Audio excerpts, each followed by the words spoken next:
Hi guys, my name's Liam. I pick fights. I wanted to do a quick breakdown.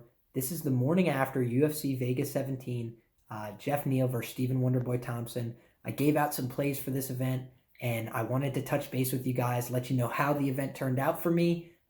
Hear from you guys. What did you think? Did you end up taking some action? Did you fade my picks? Did you follow my picks? What did you think? So, guys, this is growing. I want to let you guys know up front, off the top, LiamPicksFights, this brand is going to continue to grow. I am trying to build this into my full-time career. I'm trying to grow something here, guys. I'm trying to develop a product. I want to be a resource for people that are trying to bet on MMA. I want to be the voice in your ear that talks to you about MMA, that talks to you about my plays, that talks to you about my predictions. And I want to have a dialogue, guys. I want to start a dialogue. Other fight fans, people that are interested in combat sports, people that are interested in betting on fight outcomes, whatever your space is in combat sports, I'm going to have something for you. More content is coming in 2021. A bigger brand is coming in 2021. A podcast is coming in 2021. So guys, get on board now. Like, share, subscribe, tell a friend. This project is growing, and I'm only getting better. This is my first year picking fights, guys. This is all free content, all free picks. I am never charging for my content, but I do plan on eventually having paid picks, guys. So get in while the going's good. Get in while the action is free. Get in while I'm giving you guys my time, my effort, my research, my analysis on these fights. To try and help you guys steward your money better. If you're making an investment in sports gambling, to try and give you guys some tools, some ideas, some strategies. That's what I want to try and do for you guys. So really quick, guys, let's get into the action. I won't take up any more of your time, but again, like, subscribe. It's only getting bigger. Liam Picks Fights. Now, Wonderboy Thompson, guys, first bet of the night, biggest bet of the night. In the main event, Wonderboy Thompson, 50-45 over Jeff Neal, guys. I expected Wonderboy to look sharp. I expected him to be the better fighter on the feet. I expected this fight to be decided largely on the feet. I expected Wonderboy to have better volume and to be hard to hit. And I think that's exactly what we saw, guys. Wonderboy Thompson's a great fighter. He fought to a draw for the UFC title when Tyron Woodley was at his absolute peak. Tyron Woodley's a great fighter. He was a great welterweight champion.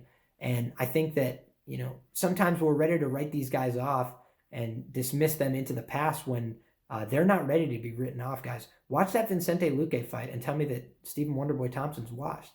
You can't do it. And so I thought that when people were saying, he's just going to get run over and steamrolled by Jeff Neal here, Wonderboy hasn't been run over and steamrolled by anybody. He got knocked out by Anthony Pettis in a fight that he was winning and that he was, I thought fairly dominant in. So I think the rumors of Wonderboy's demise have been greatly exaggerated. I think Wonderboy looks great. I think he looks in championship form, frankly. I think that Wonderboy right now is the class of the welterweight division on the feet. And I think that that 4-unit play looked really safe in retrospect, guys. Now, that being said, some things that were scary, the clash of heads, right off the rip, 2 bad cuts on their eyes. I saw some analysts that I respect and that I follow saying that should have been a no contest right away, which I'm not sure I disagree with. But I'm glad that the fight went forward. Wonderboy proved himself. He looked great. He secured my money. I appreciated that. A couple of my friends I know took that Wonderboy tip and took that advice, and they ended up cashing big. So one of the things I'd point out to you guys right off the rip, if I bet more units, it tends to be a sign of confidence, guys. So if I'm making a larger play, it means I'm more confident in that play than other plays. And if you look back at this event, the outcomes that I staked more on, so 4 units on Wonderboy Thompson, that cashes. 2.8 units on Jose Aldo, that cashes. Some of my smaller bets might not have cashed, right? But when I'm making a small wager, I'm trying to take advantage of, a value line. But when I'm playing a larger wager, it means I think I have an edge on the bookies. It means I think that they got something wrong or backwards, or they're not properly capping somebody's chances, their percentage chances of winning a fight. And, I thought that Wonderboy, guys, was likely to win that fight 60 to 65% of the time. He was minus 102 on the money line. I'm going to have to play that, and I'm going to have to play it hard. I thought that they were missing the implied probability. I thought that the implied probability based on the odds were off. And I think, again, that was proven right. Wonderboy, I thought, looked like he was more alive to finish than Jeff Neal. He landed more big shots. And I think on top of that, Wonderboy clearly won the decision. And in terms of a round-winning perspective, he fought the perfect game plan to win every round of that fight. So I think Wonderboy came away looking great. Still looks sharp. Still a problem for anybody in the welterweight division. Moving on to the co-main event, guys. Jose Aldo, he poured out the tank for us again. This guy's tough. He's a hell of a competitor. Thank you, Jose Aldo. As I said last night on Twitter, you bring meaning to life. That's true, sir. Guys, he's one of the all-time greats. Doesn't always get the love and respect that he deserves. And I'm so glad to see Jose Aldo finally get the love that he deserves, finally get the respect that he deserves. This guy's crazy, man. He's crazy talented. What beautiful body work. The mixing it up. He's going to the legs. He's going to the body. He looked great. It looked a lot like vintage Aldo. I expected to see him mix up his targets. I expected him to have a advantage when they were at range. I think that all that was borne out. I thought that Jose with the rib roasters would have a lot of success. He really did. I thought Cheeto did a great job adjusting over the course of the fight. I thought he looked much better in the second round than the first round, which, again, Cheeto Vera is sort of known for being a little bit of a slow starter. He started to come on strong in that second round. And what does Jose Aldo do? Guys, he takes the safest path to securing the victory. As a gambler, you couldn't have been more thrilled than when you see Jose Aldo take the back and ride it out for 5 full minutes, basically, guys. Spends the whole round on Marlon Vera's back. That's easy money. We'll take that every time. Thank you, Jose Aldo. What a legend, living legend. Everybody be grateful that this guy's in the sport. What a pleasure to watch. What a heck of a competitor and a guy that he is. So salute Jose Aldo. You're the man. Moving on, guys. A couple other fights that I just want to touch base on really quick. Greg Hardy looked like shit. I'm sorry. I should take that back. Greg Hardy looked great in the first round. He looked live to finish, like I predicted. He looked like he was the better, sharper striker. He looked like he was better prepared. And it all collapsed in the second round, guys. His cardio failed him again. His decision-making was poor. His ground game is completely porous. He's an auto fade moving forward. I thought that he was a great prospect. I thought that Greg Hardy's athleticism, would carry him through in this contest. And man, that was not borne out. I think that Greg Hardy did not make a good account of himself, given that this is not the first time he's gassed in the UFC. I thought he had dealt with some of those issues, but it looks like he only has the cardio, to strike with people. I heard in the couple days leading up to this fight that Greg Hardy was talking about doing boxing. Yeah, maybe you should go do boxing because you have no ground game. That was embarrassing display from your back. I feel like if you pulled, a couple guys out of a local MMA gym, they'd have a better reaction to being put on bottom and having some strikes come at them. So it's just really, it was a hard fight to watch knowing that I had tipped Greg Hardy. It was a hard fight to watch knowing that I had tipped Greg Hardy inside the distance, knowing that I had bet 1.5 units on Greg Hardy's scorecards equal no action. I mean, that was a tough one. So Greg Hardy, auto fade moving forward. I think that was my only really, really bad bet of the night, if I'm being, critical of myself and looking back objectively at the bets. I think that the Morono bet had a little value on it, not much.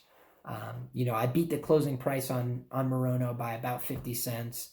I got him at plus 198. He closed around plus 150.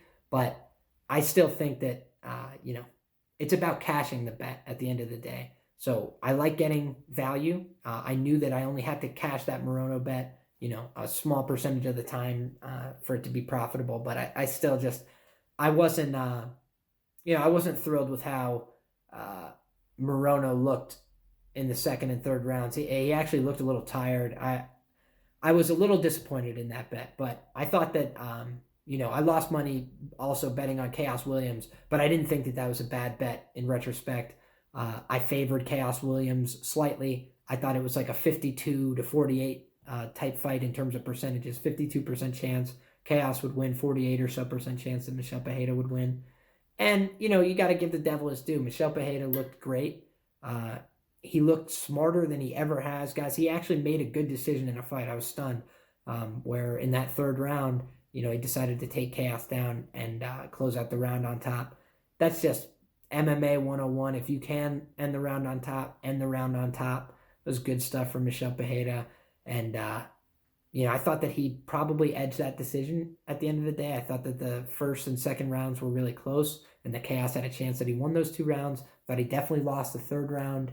I think when I was scoring that live, I scored it 29-29. I think I scored a 10-10 round for the second round. So it was a really close fight. Hard to say,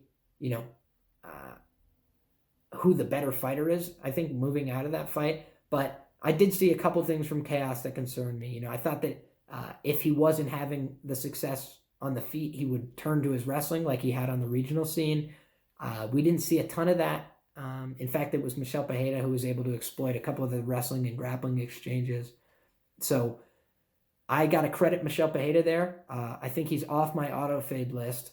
I think that he's not on my, backing him against contenders in the UFC list or anything like that. But I do think Michel Pereira is an interesting guy. I think he's getting better. And, it's a good positive sign to see somebody who had terrible fight IQ and made really reckless and stupid decisions, start to clean up their game a little bit. I think Michel Pereira is getting better, and he's still a young man, so he's got a chance to move up in this game. Other than that, guys, I lost a little bit of money betting on props. I think moving forward to 2021, props are going to become a small part of what I do. Parlays are going to become a small part of what I do. I'm going to focus a lot of my time, effort, and energy on straight picking fights. That's where I've had the most success. That's where I think I'll continue to have a lot of success. I'm pretty good at picking fights. The props are tricky. The props are really tricky, and you can have a great return on a prop, which is why everybody likes to play them. But I just think in terms of making money long-term, I've had nights where I hit 7, 8, 9 props, got a ton of profit. And then I've had nights where I missed on every prop and it cost me the money I made on the money line. And so for that reason, I'm going to focus on where I'm talented, which is picking straight fight outcomes. I believe for this year, guys, I was 59% straight picking fights, and that's 38 correct picks to 26 incorrect picks, I believe. You could double check me, guys, betmma.tips /LiamHeslin. You'll see I'm negative for the year. But if you look at just my straight fight picks, guys, you'll see that my straight fight picks have been profitable, almost 10 units of profit without doing a full year worth of work. And on top of that, it's 9% ROI. I'm beating the stock market on my straight fight picks. So I have some talent there, guys. I'm telling you, this is from me doing, just a little bit of research. This is me doing just enough tape for the events. I'm only going to get better. I'm going to keep devoting more and more of my time to this. I love this stuff. This is my passion. I love combat sports. I love fighting. I love fight fans. I want to talk to you guys about your action, your wagers, what you think is going to happen. I want to talk to you guys about who your favorite fighters are, what content you want to hear from this channel, what fights you want to talk about, what in the world of combat sports isn't getting enough attention that should be getting more attention. That's what I want to hear from you guys. I want to be a resource for you. I want to share with you not only my bets, my plays, my opinions, what I think about fights, what I think about opening odds, what I think about the prices, how I'm planning on attacking the board, where my strengths and weaknesses are as a gambler, how I can do better and turn a larger profit next year, how I can increase my ROI, how I can mitigate my risks, how I can have a better hedging strategy. All these kind of things, guys. I'm interested to talk about it all. I know that this channel, this brand is going to get bigger. It's going to keep growing. I hope that you guys are all a part of it. I want you to grow with me. So guys, let's cash these bets together. Let's have a great conversation. Let's have an open dialogue about the world of MMA and the world of combat sports. Let's have an open dialogue about the growing world of sports gambling, sports handicapping. This stuff is what I love, and it's what I live for. It's what I got a strong passion for, guys, and I'm going to keep doing more. I'm telling you right now, I have big plans coming for 2021. There's going to be more content. There's going to be more podcasting.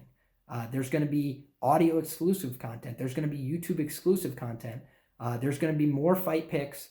There's going to be more breakdowns, more analysis, more research, more tape, more effort. Everything's coming. More production elements too, guys. I'm investing in this. I believe in this project. I believe in this brand, and I believe in what I'm building. I want to bring you guys along with me, so get on board now. The train has spaces left for you, but it's going to fill up quick, guys, I'm telling you. So please, like, subscribe, support. Liam Picks Fights. Share it with somebody you know that loves combat sports. I appreciate anybody that does. God bless you guys. Enjoy the fights. We're going to talk again real soon.